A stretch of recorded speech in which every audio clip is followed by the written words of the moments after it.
se titula Misterio del faro de Black Rock y luces en la noche y el llamado del mar. Una vez, en un pequeño y remoto pueblo costero, se alzaba imponente un antiguo faro, conocido como el faro de Black Rock. Su silueta recortaba el oscuro velo nocturno, siendo una guía luminosa para los navegantes errantes. Sin embargo, en el pueblo ocurrían rumores, susurros de una maldición que envolvían aquel lugar y atraía desventuras a cualquier alma desdichada que osara desentrañar sus secretos. No fue sino hasta la llegada de los hermanos Alma y Gael a Black Rock cuando las leyendas comenzaron a cobrar vida. Tras heredar la custodia del faro de su difunto tío, se mudaron a aquel lugar con la esperanza de encontrar paz. Para lo que encontraron fue un misterio ancestral que desafiaría su cordura y pondría a prueba su valor. Alma, con su cabello como la noche y ojos que rivalizaban con el mar en profundidad, siempre había sentido una conexión especial con los océanos. Gael, más escéptico y sensato, era su contraparte, con su mente enfocada y su fuerza tranquilizadora. Su primera noche resultó ser un preludio del oscuro velo que pronto caería sobre ellos. Ambos despertaron sobresaltados por unos golpes sordos contra la puerta del faro. Al entreabrir la pesada madera, la nada los saludó con su abrazo gélido.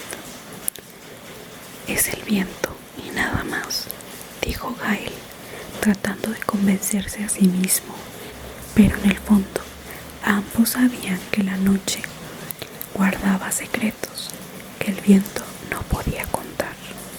Con los días, la gente del pueblo, de miradas equívocas y palabras medias, le contaron historias de luces errantes sobre el mar y lamentos ahogados que ascendían desde las profundidades.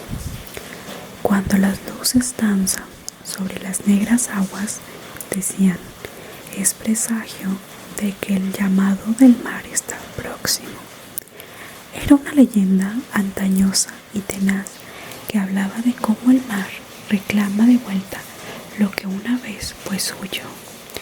Una tarde, mientras Alma paseaba por la orilla, sintió como una niebla espesa comenzaba a devorar el paisaje. Entre la bruma apenas distinguible apareció una figura que le hizo estremecer. Era una mujer de blanquecina piel y cabellos que parecían fluir con la misma bruma que la rodeaba. «El faro esconde la clave», susurró antes de disolverse en el aire.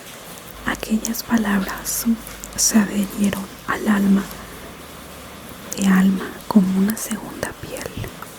Gael, por otro lado, descubrió un viejo diario oculto en los recovecos del faro.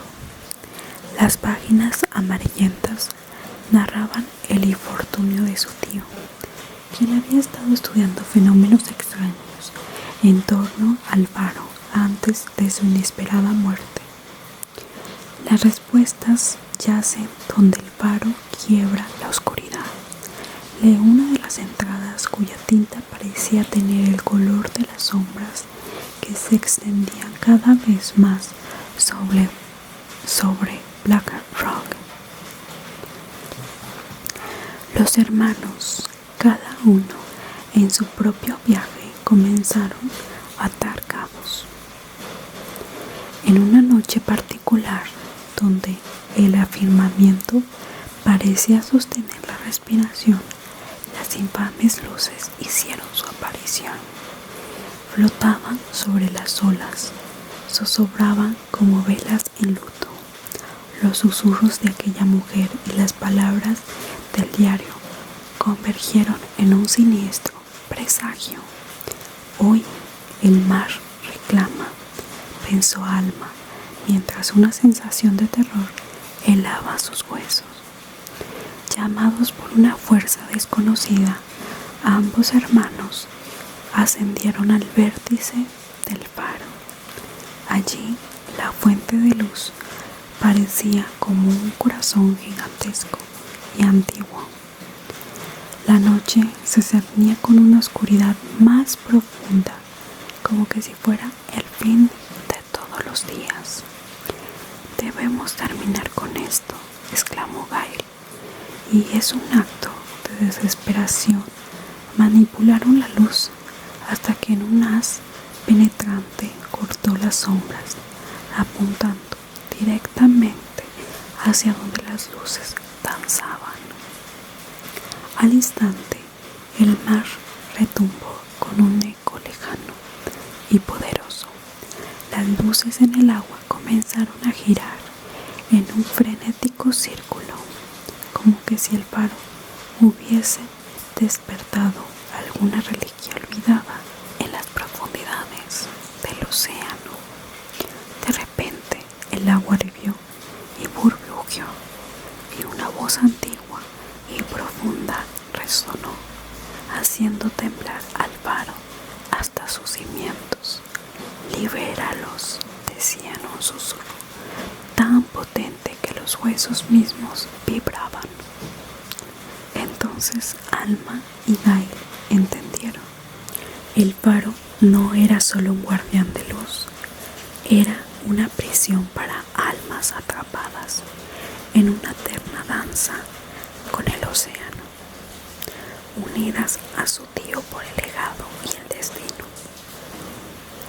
Libraron las almas atrapadas con un acto de valentía y amor por aquellos que alguna vez llamaron al mar su hogar. En un torbellino de luz y sonido, las almas ascendieron, liberadas al fin, mientras la maldición del faro se desvanecía con ellas. El faro de Black Rock dejó de ser enigma. Las luces en la noche y el llamado del mar se convirtió en leyenda sin sustancia, cuentos para no dormir que los mayores contaban a los niños. Pero Alma y Gael sabían la verdad. El faro había recuperado su propio propósito original, una guía segura para los navegantes y no un vestigio de sombras y desgracias. La paz regresó a Black Rock y con ella la luz de la esperanza iluminó cada rincón, cada corazón, cada alma que alguna vez se inquietó por lo que yacía bajo las olas. De los hermanos se habló durante muchas generaciones, los guardianes que enfrentaron la oscuridad y trajeron la luz de vuelta al pueblo. Y así Alma y Gael vivieron muchos años felices y tranquilos. Cada vez que el faro destellaba su luz sobre el vasto mar, ellos sonreían sabiendo que en la armonía entre la tierra y el agua habían encontrado no solo un propósito, sino también su hogar.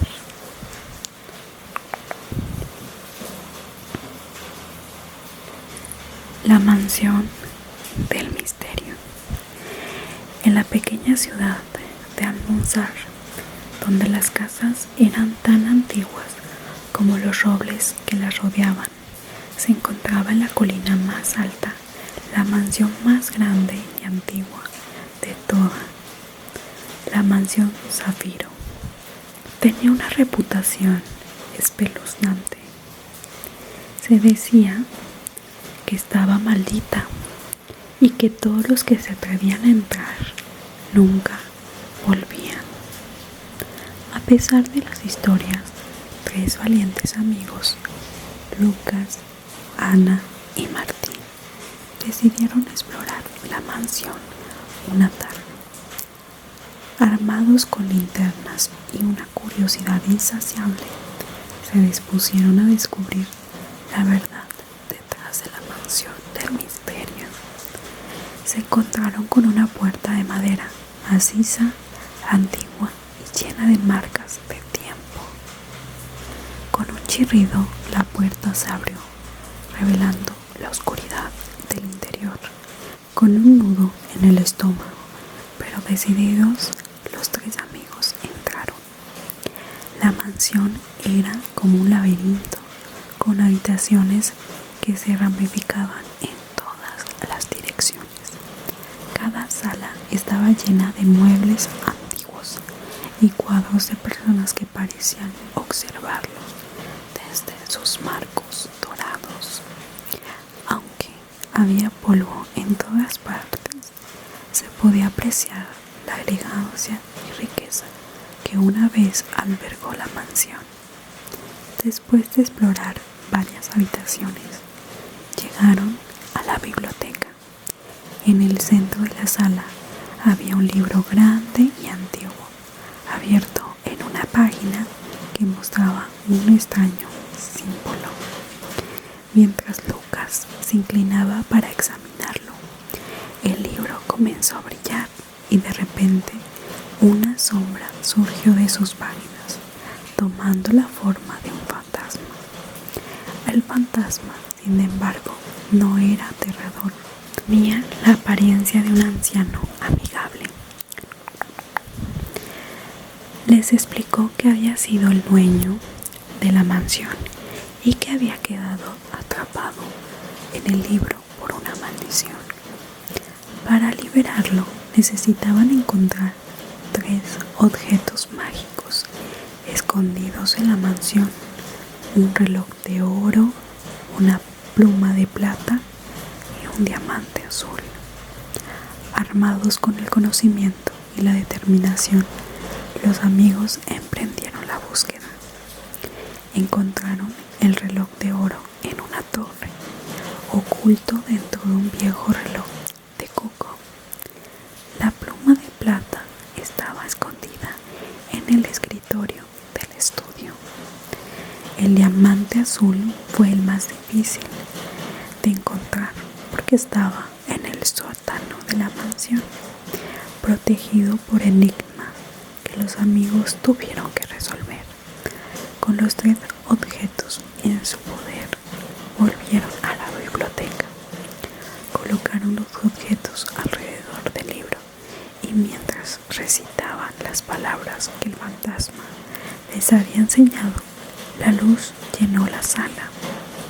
El fantasma sonrió agradecido. Desaparecería, liberado finalmente de la maldición. Al salir de la mansión, se dieron cuenta que ya no era oscura y temible. Ahora parecía simplemente antigua y vacía. Los amigos sonrieron contentos por su victoria. Habían enfrentado sus miedos, habían resuelto el misterio y en el proceso habían liberado a un espíritu atrapado por siglos. El misterio de la mansión Zafiro había sido resuelto. Con el amanecer, los 3 amigos regresaron a su pueblo, llevándose consigo la historia de su valiente aventura. Contaron a todos la verdad sobre la mansión y cómo habían liberado el espíritu del antiguo dueño. Y así la mansión Zafiro dejó de ser un lugar de miedo para convertirse en un lugar lleno de historias y aventuras.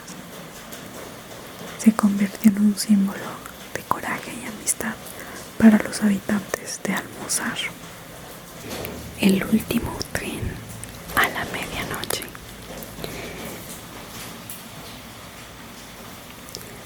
La estación de tren de San Bernardo parecía extrañamente silenciosa bajo el manto estrellado de una noche sin luna. Allí, entre susurros y miradas, se encontraba Julia, una bibliotecaria, con una curiosidad insaciable teñida de escepticismo. y Joaquín, un periodista afecto a los misterios y con la sangre joven hirviendo por descubrir verdades ocultas. Ambos se habían citado, impuestos por historias susurradas y rumores de un tren que parecía únicamente el último sábado de cada mes, cuando las campanas anunciaban la medianoche. El viento comenzó a murmurar entre los viejos raíles, agitando los corazones de los presentes.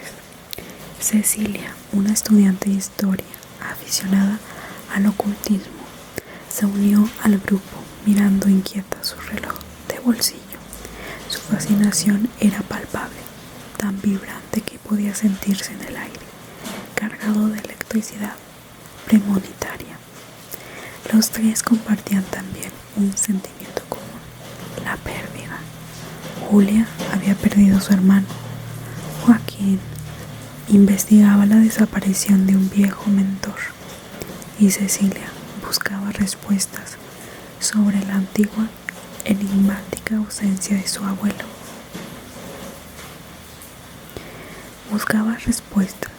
Cecilia buscaba respuestas sobre la enigmática ausencia de su abuelo. Con el último golpe de las 12, una neblina espesa como el viento se deslizó sobre los andenes. La atmósfera cambió, se sintió electrizada y el sonido de un tren en movimiento despertó los fantasmas de sus memorias. Cuchicheos ansiosos y pasos indecisos resonaban mientras la figura de una antigua locomotora se materializaba, emanando un frío sobrenatural. Es el tren, dijo Joaquín, el tren que quizás nos lleve hacia las respuestas largamente buscadas. Susurros entre vagones, incitados por una mezcla de terror y de determinación. Julia, Joaquín y Cecilia abordaron el tren, sus cuerpos tensos por la incertidumbre. Pasillo tras pasillo, vagón tras vagón, encontraron asientos forrados en terciopelo, lámparas de gas parpadeantes y pasajeros que, al igual que ellos, escondían historias retorcidas por el tiempo, cada rostro una página arrancada del libro del destino. ¿A dónde te diriges?, preguntó Julia a un anciano que contemplaba la nada con ojos nublados. Hacia el recuerdo, contestó él con voz rasgada, hacia mi hija, que se perdió en uno de estos vagones hace ya una eternidad. Sus palabras y su dolor resonaron en Julia, alimentando su temor de que su hermano compartiera un final similar. El tren serpenteaba por el paisaje fantasmal, atravesando puentes etéreos y túneles que parecían no tener fin. En uno de los coches, Cecilia observó dibujos en el vapor de las ventanas, símbolos que sus estudios le permitieron reconocer. Son señales, comentó, descifrando un mensaje que parecía dirigirlos hacia un destino concreto. Tras numerosas paradas en estaciones olvidadas, el tren se detuvo en un andén desconocido, un lugar que no figuraba en ningún mapa. La oscuridad era asfixiante. El trío se adentró en la espesa oscuridad, dejándose guiar por esa luz que, contra toda lógica, palpitaba al ritmo de sus acelerados corazones. En el epicentro de la luz se encontraba él, un hombre vestido de épocas pasadas, quien afirmó ser el guardián de los destinos entrelazados y portador de las respuestas que buscaban.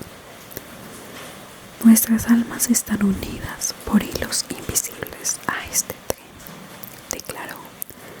firme testigo de la humanidad y de sus sombras. Anhelantes de verdad, demoraron saber más. Os revelaré lo que deseáis.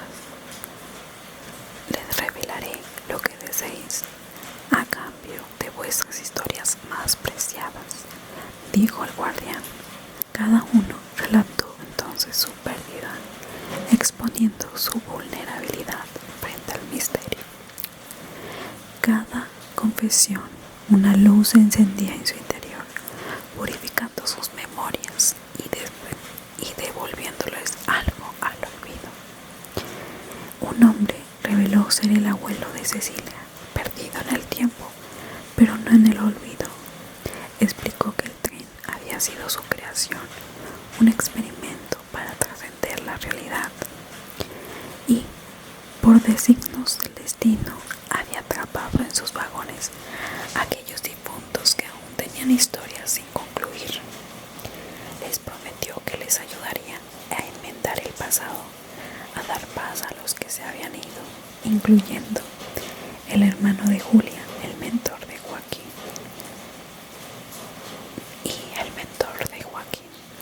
Cuando el tren volvió a su estado espectral y abandonó la estación, nuestros tres protagonistas quedaron en silencio, procesando lo inexplicable. En sus corazones el alivio y la paz florecían como flores en un jardín abandonado. Cada lazo cerrado y cada recuerdo honrado se despedían de fantasmas que habían forjado sus presentes. A su regreso a la estación de San Fernando, la realidad parecía distinta, más liviana y luminosa. No solo habían encontrado respuesta, sino que cada uno descubre una parte de sí mismo entre los ecos y sombras de aquel último tren a la medianoche.